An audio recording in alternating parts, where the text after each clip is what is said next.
Contrairement au serpent, ce lézard n'injecte pas son venin avec des crochets. Il vous broie la chair et refuse de lâcher prise. Voici le monstre de Gila, le seul lézard véritablement venimeux d'Amérique du Nord. Et sa méthode pour empoisonner ses victimes est l'une des plus cruelles du règne animal. Dissimulé dans les déserts arides d'Arizona et du Mexique, ce reptile aux couleurs d'avertissement noir et rosacé mesure près de 50 cm.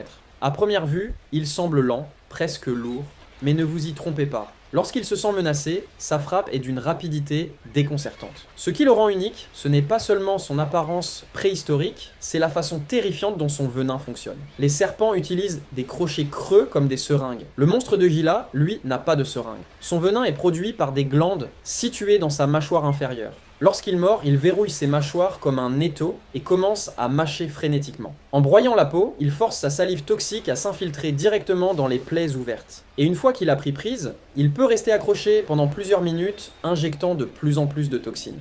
Que ressent-on après une telle morsure? Une douleur cuisante, immédiate et assommante. Son venin contient un cocktail de neurotoxines qui provoque une chute foudroyante de la pression artérielle, des vertiges, des vomissements et un gonflement extrême de la zone touchée. Mais la science y a trouvé un trésor. Une protéine présente dans sa salive, l'hexandine 4, a permis d'inventer des médicaments révolutionnaires pour traiter le diabète de type 2 chez l'humain. Bien qu'il soit protégé et qu'aucun décès humain n'ait été enregistré depuis les années 1930, croiser sa route reste une expérience dont votre corps se souviendra très longtemps. Quel est selon vous l'animal le plus sous-estimé de cette région? Dites-le moi en commentaire et abonnez-vous à la chaîne pour explorer les créatures les plus dangereuses de la planète.